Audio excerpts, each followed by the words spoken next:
Itinago niya ang tunay niyang pagkakakilanlan sa kanyang anak at namuhay bilang isang magsasaka. Ngunit upang maprotektahan ang kanyang anak, muli siyang humawak ng baril at lumaban hanggang sa huli. Naging isang espiritual na simbolo siya ng Western cowboy at ang nag-iisang natitirang litrato niya ay minsang naibenta sa halagang $2.3 million.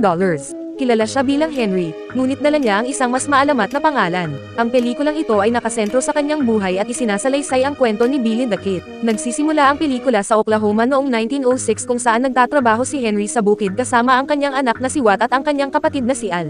Nang mapansin ni Henry na nagpapahinga si Watt, pinaalalahanan niya itong marami pang trabahong kailangang gawin. Sumagot si Watt na mas mabilis na ngayon magawa ng mga traktora ang trabaho. Sinabi ni Al kay Watt na ang bukid ay magandang lugar upang magpalaki ng pamilya at iyon ang gusto ng kanyang ina. Ngunit sinabi ni Watt na ayaw niya ng ganoong buhay.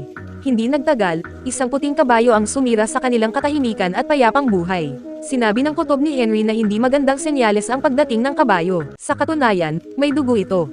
Mabilis niyang sinabi sa kanyang anak na kunin ang naligaw na kabayo habang sinusundan niya ang bakas ng may-ari nito. Natagpuan ni Henry ang isang lalaking nakahandusay at walang malay na may sugat sa dibdib na patuloy na dumudugo.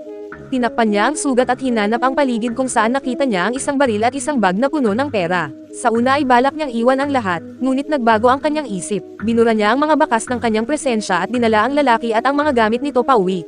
Pagdating nila sa bahay, sinabi ni Henry kay Watt na halos hindi na humihinga ang lalaki at marami ng dugo ang nawala sa kanya. Dahil kailangan ng operasyon ang lalaki, nais ng inosenteng anak niyang tumawag ng doktor mula sa bayan, ngunit tumanggi si Henry dahil hindi nila alam kung mabuti o masama ang lalaki. Inihiga niya ito sa kama, ginamot ang sugat at tinanong ni Watt kung bandido ba ang lalaki, ngunit sinabi ni Henry na hindi rin niya alam. Tinanong din ni Watt ang nakaraan ni Henry at ang mga peklat sa kanyang katawan. Pagkatapos nito, lumabas si Henry patungo sa kabayo.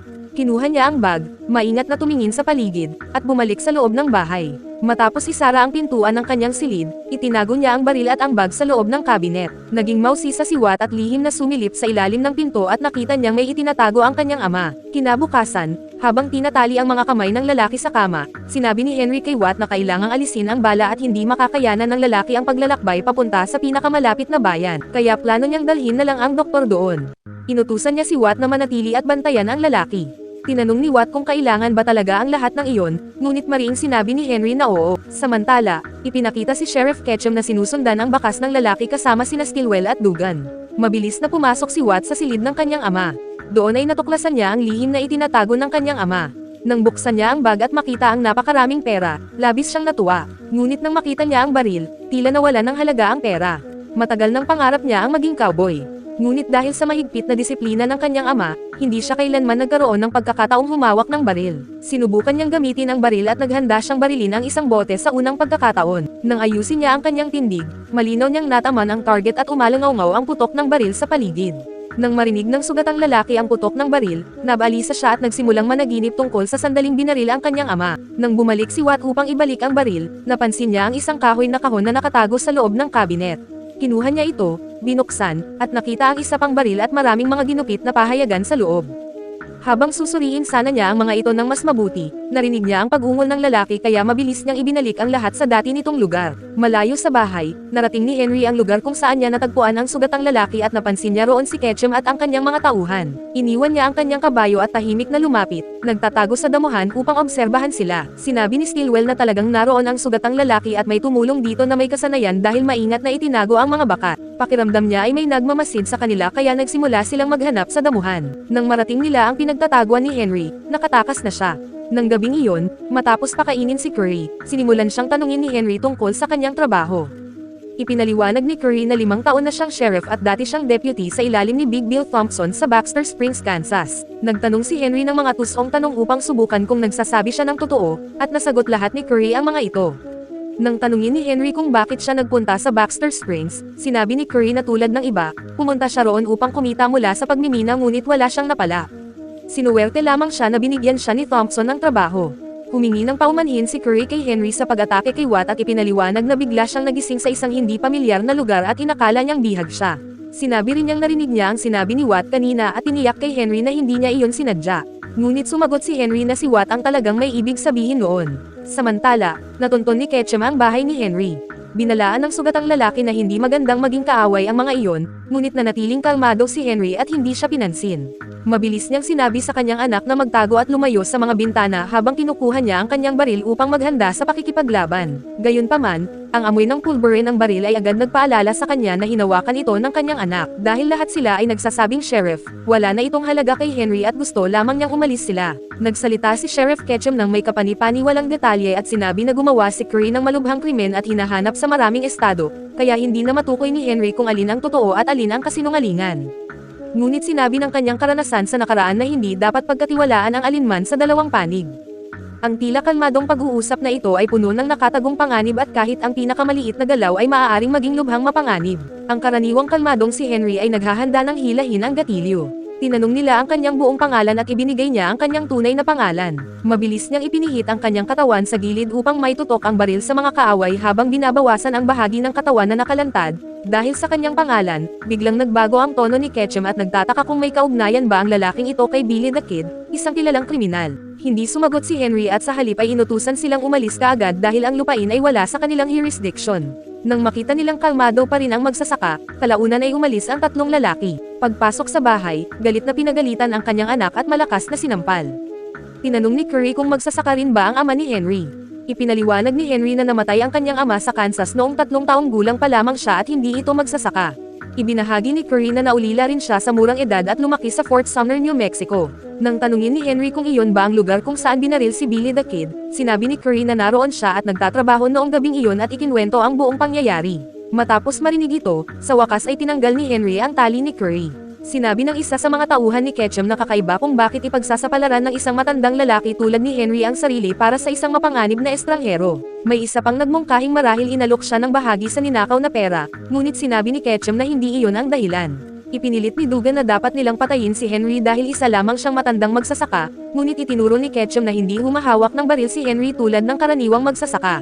Ipinaalala rin niya na hindi sila kailanman nagnanakaw ng bangko nang hindi alam kung sino ang nasa loob. Nang igiit ni Dugan na nasa bahay si Curry kasama ang kanilang pera, inutusan siya ni Ketchum na bantayan ang bahay upang hindi makatakas si Curry, ngunit binalaan siyang huwag gumawa ng anuman hanggat hindi sila dumarating. Sinabi ni Ketchum kay Stilwell na sa susunod na araw ay kukuha sila ng ilang bandido, samantala, pumunta ang mga bandido sa bahay ni Al. Sinubukan nilang malaman ang higit pa tungkol kay Henry, ngunit tumanggi si Al na sagutin ang kanilang mga tanong.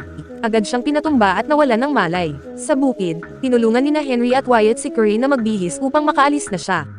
Ngunit halos hindi makalakad si Curry, lalo na ang sumakay ng kabayo, kaya sinabi niyang magpatuloy na sila nang wala siya habang tatapusin niya ang laban. Nais ni Wyatt na manatili at ipagtanggol ang kanilang bahay, ngunit sumang-ayon si Henry kay Curry at inihanda ang kanyang anak na umalis. Sa kasamaang palad, may naghihintay na hindi kanais-nais na sorpresa sa kanila.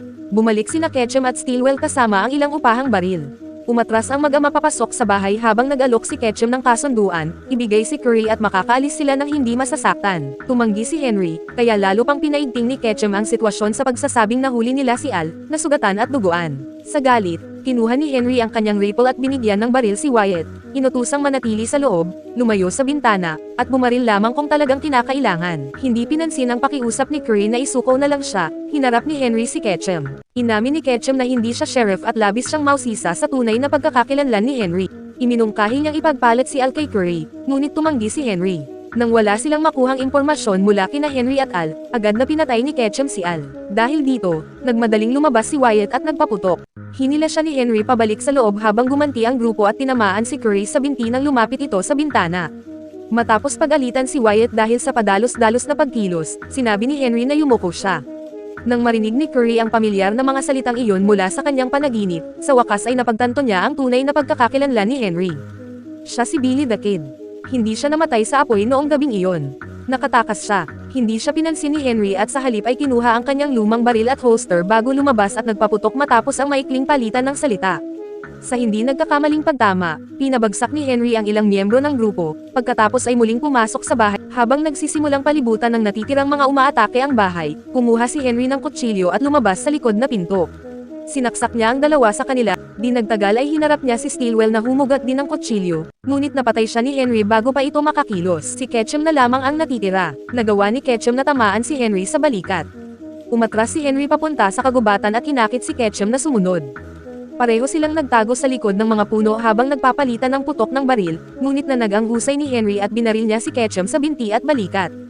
Habang papalapit si Henry, nagpaputok si Ketchum ng huling bala bago tuluyang mapatay ni Henry. Bagaman hindi nakamamatay ang mga sugat ni Henry, bumalik siya sa bukid upang alagaan si Curry. Nang punatin ni Henry ang manggas ni Curry upang suriin ang kanyang braso, natuklasan niya ang isang nakakagulat na marka, ang parehong marka ng grupo na mayroon si Mark Dugan. Dahil napansin iyon ni Henry, binaril siya ni Curry. Sa katotohanan, hindi nagsinungaling si Curry. Inamin niyang dati siyang sheriff, ngunit isang tiwaling sheriff. Siya at ang kanyang mga deputy ay nakipagtulungan kay Ketchum, ngunit nalaman nilang balak silang patayin ni Ketchum matapos ang kanilang huling trabaho. Dumating si Wyatt at pinatay si Curry. Gusto niyang kumuha ng doktor para sa kanyang ama, ngunit ipinaliwanag ni Henry na huli na ang lahat at humiling na makapagsabi ng ilang huling salita.